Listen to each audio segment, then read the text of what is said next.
የአቤል ወንድም በሰላም ላይ ከባድ እርምጃ ወሰነ። እናቴን እንደዚህ ያሰቃየቻትማ ከሆነ እኔ ዝም ማለት አልችልም። ትዕግስቴን እየተፈታተነችኝ ነው። ስለዚህ አሁን ደግሞ እናቴ መሰቃየት ከዚህ በላይ የለባትም ብሎ በማሰብ ሰላምን እንደማይለቃትና ጭር ያለ ቦታ ካገኛት እንደሚመታትም ጭምር እየተናገረ ነው። እናትም ደግሞ ተው ልጄ ተው፣ ተረጋጋ፣ ሁሉም ነገር እኮ ቀስ በቀስ ይሆናል ብለው ልጃቸውን እያረጋጉት ይገኛሉ። አቤል እቤት ውስጥ አልነበረምና ሰላም ደግሞ ሳሎን ቁጭ ብላ ነበር። ከዛም አቤል ሲመጣ የት አምሽተህ ነው? ለምንድን የቆየኸው? ስትለው አቤልም አይ ከጓደኞች ጋር አምሽቼ ነው ይላታል። እንደዛ ነው እንደ ነገሩ? በልሺ ለማንኛውም ቁጭ በል እራት ላቅርብልህ ትለዋለች። አቤል ግን ምንም ደስ ስላላለው አይ አልፈልግም፣ አልበላም፣ በጣም ስለደከመኝ ገብቼ ማረፍ ነው የምፈልገው በማለት ለሰላም እንደዚህ አይነት መልስ መልሶላት ቀጥታ ወደ መኝታ ክላሱ ሄዷል። አሁን ሰላም ከሁለቱም በኩል ፊት እየተነሳች ነው ያለችው። አማቷም ፊት ነስታታለች፣ ባሏም ደግሞ ፊት ነስቷታል። አሁን ከባድ ችግር ውስጥ ነው ያለችው። ሰላም ሰዎችን እየበደለች ነበር፣ ግን ደግሞ እሷን በጎን እየተቃጠለችና እየተናደደች ትገኛለች።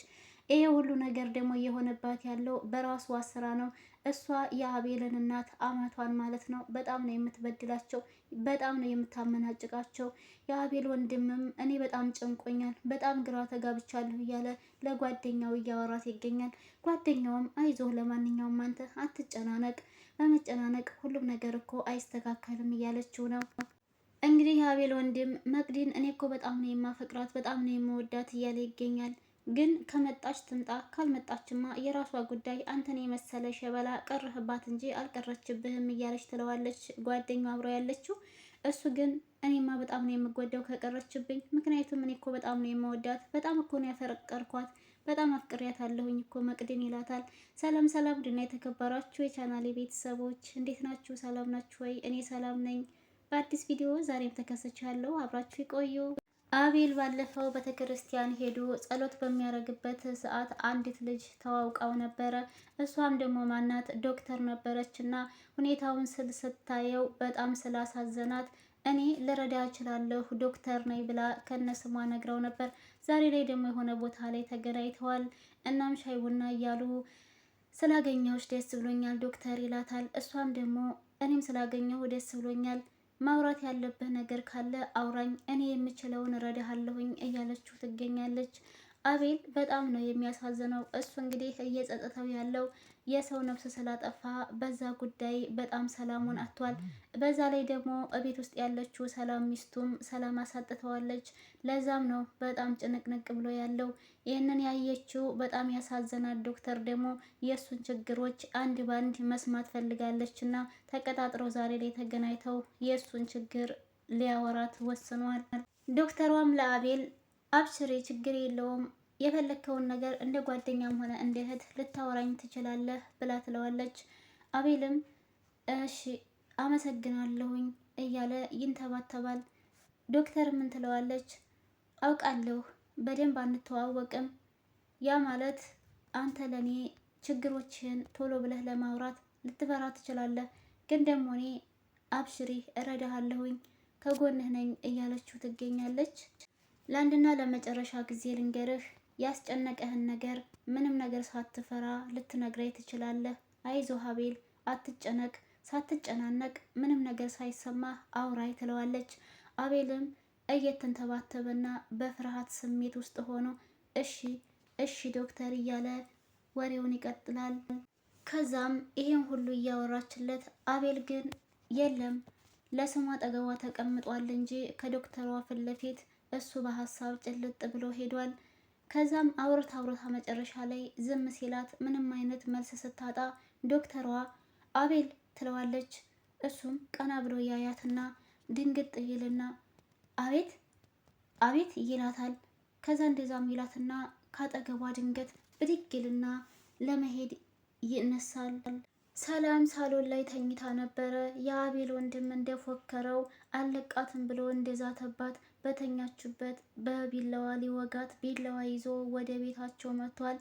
ቤታቸውም ቀስ ብሎ ኮቴውን ሳያሰማ ይገባና በተኛችበት ሳሎን ላይ ልክ ሆዷን ሊወጋት ይላል። ከዛ ልክ ቢላውን እሱ ሆዷ ላይ እንደዚህ ሲያደርገው እሷም ንቅት ትልና ትላለች፣ ትደነግጣለች። ከዛ በኋላ የአቤል ወንድምም አንቺ እንዴት ብትንቅኝ ነው እናቴን የምትናገሪያት ይላትና ያንን ቢላዋ ፊት ለፊት በአይኗ እያየች እሷ እዛው ተንጋላ ቀርታለች። ሰላም ይሄንን ስታይ በጣም ደንግጣለች። እባክህ ወንድሜ በጣም ይቅርታ፣ እባክህን ይቅርታ ትለዋለች። እሱም ደግሞ አንገቷን እንቅ አድርጎ በአንድ እጁ በመያዝ በአንድ እጁ ደግሞ የያዘውን ቢላዋ ፊት ለፊቷ እያሳየ እናቴን እኮ በጣም ነው ያሰቃየሻት፣ እናቴን አሰቃይተሻታል እያለ ይላታል። ሰላምም እዛው በተኛችበት ከመፍጨርጨርና ይቅርታ ከመጠየቅ ውጭ ምንም አማራጭ አልነበራትም እና እባክህን ወንድሜ ይቅርታ አድርግልኝ፣ እባክህን ይቅርታ አድርግልኝ እያለች እየተማጸነችው ትገኛለች። የአቤል ወንድም ትዕግስቱ ስላለቀ ቀጥታ ቤታቸው ድረስ ቢላዋ ይዞ ሊመታት ሊወጋት ነው የመጣው። ይህንን ያደረገው ደግሞ እሷ በእናቱ ላይ ምን ያክል ጥላቻ እንዳለባት እና እንዴት አድርጋ እናቱን እንደምትገለምጣት፣ እንደምትሰድባት፣ እንደምትቆጣት ስለሚያውቅ ምንም አይነት የአማት ክብር እንደማትሰጣት ስለሚያውቅ ነው ይህንን ሁሉ ነገር እንዲያደርግ ያደረገችው። የአቤል ወንድም አሁንም ዛቻውንና ማስፈራራቱን ቀጥሏል። እናቴን እኮ ሰድበሻታል፣ አንቆሻሻታል። ስለዚህ እኔ ደግሞ ዛሬ ያንቺ እንደምጠጣልሻለሁኝ እያለ እየዛተባትና እያስፈራራት ይገኛል። እንዲሁም በአንደኛው እጁ አንገቷን እንቅ አድርጎ ይዟታል። እሷም እዛው ሆና እየተንፈራፈረች ሁለተኛ እናትህን አልናገርም እባክህን ተወኝ እያለች በልመና እየተማጸነችው ትገኛለች። የአቤል ወንድም ግን ራሱን መቆጣጠር አልቻለም። በጣም ነው የተበሳጨው፣ በጣም ነው የተናደደው። እናትን ያክል ነገር እየሰደበችበትና እየገለመጠችበትና እያንቋሸሸችበት ነው ያለችው።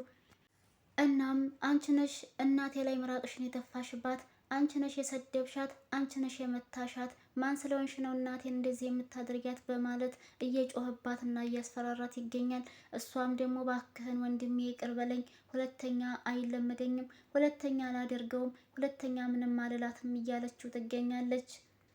እስኪ ንገሪኝ አንቺ ነሽ ወይ እናቴን እንደዚህ የምትገለምጪው በማለት እየጮህባት፣ እሷም ከስር ትጮሃለች፣ እሱም ይጮህባታል። ንገሪኝ ዛሬም አልለቅሽም፣ ደምሽን የምጠጣው እያለ ይላታል። እሷም ደግሞ ባከን ወንድሜ ሁለተኛ ልናገርም የዛሬን እለፈኝ እያለችው ትገኛለች።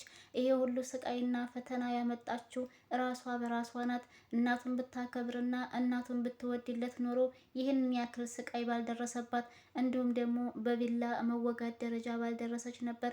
የአቤል ወንድም እውነት ለእናቱ ብሎ ይህንን አይነት ፈተና ውስጥ እንዲገባ ያደረገችውም ደግሞ እሷ ናት።